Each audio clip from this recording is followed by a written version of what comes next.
Talkies நேயர்களுக்கு வணக்கம். இன்னைக்கு நம்ம டைரக்டர் சீனு ராமசாமி இயக்கத்தில் வெளியாகிருக்கிற கோழிப்பண்ணை செல்லதுரை திரைப்படத்தை பற்றி தான் பார்க்க போகிறோம். ஒரு பொம்பளை பிள்ளைய வளர்க்குற பலம் எப்படி வந்துச்சு உனக்கு?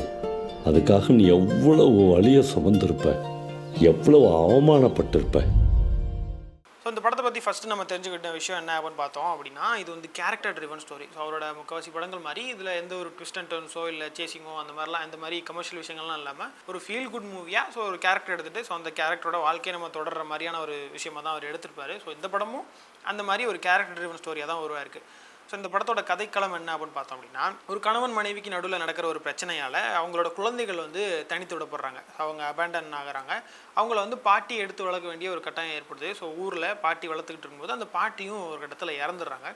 ஸோ 11 வயசான அந்த செல்லதுரை அப்படின்ற ஒரு கேரக்டர் வந்து அந்த பையனோட தங்கச்சியை அந்த ஊரில் தனியால் வளர்க்க வேண்டிய ஒரு கட்டாயம் ஏற்படுது. ஸோ அந்த ஊரில் அந்த செல்லதுரைன்ற கேரக்டர் எவ்வளோ கஷ்டப்பட்டு அவரோட தங்கச்சியை வளர்த்து பெரிய ஆளாக்கி அந்த தங்கச்சியை எப்படி கரை சேர்க்க போகிறாரு அப்படின்ற ஓட்டத்துக்கு நடுவில் அவர் வாழ்க்கையில் அவருக்கு கிடைக்கிற சில உறவுகள் அவங்கெல்லாம் என்ன ஆகுறாங்க, அவங்க அம்மா அப்பா என்ன ஆனாங்க. ஸோ இந்த மாதிரியான விஷயங்களுக்கு பதிலளிக்கிற ஒரு படமாக தான் கோழிப்பண்ணை செல்லதுரை உருவாயிருக்கு.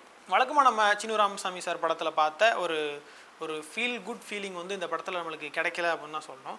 அதுக்கான காரணமாக நம்ம எதை பேசலாம் அப்படின்னா, யோகி பாபுவும் ஒரு சில நடிகர்களும் வந்து ஏற்கனவே ஒரு கைதேர்ந்த நடிகளாக இருக்கிற பட்சத்தில் நிறைய பேர் வந்து புதுமுகமாக இருக்கிறதுனால நம்மளால் அவங்களோட கதையோட ஒன்றி கதையோட பயணிக்க முடியாத ஒரு நிலை ஏற்படுது.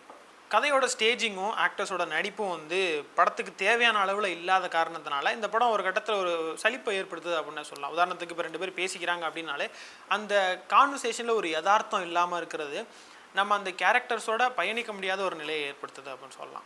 இப்போ எக்ஸாம்பிளுக்கு நம்ம தர்மதுரை படத்தை எடுத்துக்கிட்டோம்னா கூட ஸோ அதில் விஜய் சேதுபதி அப்படின்ற கேரக்டரை மையமாக வச்சு ஸோ அவரோட கதை அவரோட வாழ்க்கை நகர நம்ம ஆடியன்ஸ் வந்து அவரை பின்தொடர்ற மாதிரி இருக்கும். ஸோ அவர் தான் முக்கால்வாசி கதையை ஹோல்ட் பண்ண போகிறாரு அப்படின்ற பட்சத்தில் ஸோ அவர் நம்ம நம்புறதுக்கு ஏற்ற மாதிரியான நடிக்கணும் இல்லையா. ஸோ அதே மாதிரி இந்த படத்தில் ஹீரோவாக நடிச்சிருக்கிற ஏகன் அப்படின்ற ஆக்டர் வந்து அவருக்கு இந்த படம் புதுசு அப்படின்றதுனால சில சண்டை காட்சிகள்லையும் சில முக்கியமான காட்சிகள்லையும் அவர் நடிப்பில் தடுமாறுறது இந்த ஒரு தொய்வுக்கு காரணமாக இருக்கலாம் அப்படின்னு நினைக்கிறேன். இந்த படத்தில் ஹீரோவுக்கு தங்கச்சியாக நடித்த ஆக்ட்ரஸாக இருக்கட்டும், இல்லை ஹீரோவுக்கு ஜோடியாக நடித்த பிரிகிடாவாக இருக்கட்டும், இல்லை யோகி பாபு கேரக்டராக இருக்கட்டும், இவங்க எல்லாருமே வந்து ஒரு கைதேர்ந்த நடிப்பை கொடுத்து கதை மூவாகிறதுக்கு உதவுனாலுமே கூட நிறையா கதாபாத்திரங்கள் வந்து நடிப்பில் திணறதுனால இந்த கதையோட போக்கு கொஞ்சம் போரிங்காக இருக்குது அப்படின்னு நம்ம சொல்லலாம். இப்போ நம்ம ஒரு படத்தை பார்த்து நம்ம ஒரு கேரக்டருக்காக நம்ம வருத்தப்படணும் அப்படின்னா நம்ம அவங்களோட கனெக்ட் ஆகணும்ல.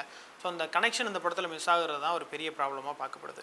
ஸோ இந்த கால இளம் பார்வையாளர்கள் வந்து கிரிஞ்சுன்னு சொல்லக்கூடிய நிறைய சீன்ஸ் இந்த படத்தில் இருக்கிறது இந்த படத்துக்கு இன்னொரு பெரிய மைனஸ் அப்படின்னு நம்ம சொல்லலாம். சமூக பிரச்சனைகள் பற்றி பேசுகிற இடங்கள்லையும் அண்ணன் தங்கச்சி பாசத்தை பற்றி எக்ஸ்பிளைன் பண்ணுற நேரங்கள்லையும் அது ஒரு சீனாக இல்லாமல் வெறும் வசனங்கள் மூலமாகவே அதை கடத்த முயன்றிருக்கிறதுனால அதுவும் கூட ஒரு கட்டத்தில் செழிப்பை ஏற்படுத்துது அப்படின்னு நம்ம சொல்லலாம். ஓவராலாக ஃபஸ்ட் ஹாஃப்லேருந்து செகண்ட் ஹாஃப் பாதி வரைக்குமே வந்து எந்த ஒரு பரபரப்பும் இல்லாமல் எந்த ஒரு பிடிப்பும் இல்லாமல் எந்த ஒரு ஃபீல் குட்டான சீன்ஸும் இல்லாமல் ஓகேவா போயிட்டே இருக்கிற படம் வந்து கடைசி 20 மினிட்ஸ் வந்து நல்லா போகுது அப்படின்னு சொல்லலாம். ஸோ இவ்வளோ நேரம் நடந்த விஷயங்களுக்கு ஒரு சின்ன எக்ஸ்ப்ளனேஷன் மாதிரியோ இல்லை சில அவிழ்க்கப்பட்ட முடிச்சுகள் மாதிரியோ அந்த 20 மினிட்ஸ் இருக்கிறது ஒரு ஆறுதலான ஒரு விஷயமா இருக்குது. மியூசிக் அப்படின்னு பார்த்தோம் அப்படின்னா அந்த படத்தில் கடைசியாக வர 2 பாட்டு தவிர மற்ற எந்த பாடல்களுமே வந்து கை கொடுக்கல அப்படின்னு தான் சொல்லணும். மொத்தத்தில் டைரக்டர் சீனு ராமசாமியோட கோழிப்பண்ணை செல்லதுரை அப்படின்ற இந்த திரைப்படம் ஒரு நல்ல திரைக்கதையும் ஒரு நல்ல நடிகர் பட்டாளமும் ஒரு நல்ல ஸ்டேஜிங்கும் இருந்திருந்தால் கண்டிப்பாக நல்ல படமாக அமைஞ்சிருக்கும் அப்படின்றதுல எந்த சந்தேகமும் இல்லை. ஸோ இந்த வீடியோ உங்களுக்கு பிடிச்சிருந்துச்சு அப்படின்னா லைக் பண்ணுங்கள், ஷேர் பண்ணுங்கள். நீங்கள் இந்த படம் பார்த்துருந்தீங்க அப்படின்னா உங்களுக்கு பிடிக்காத விஷயங்களை கீழே கமெண்ட் பண்ணுங்கள்.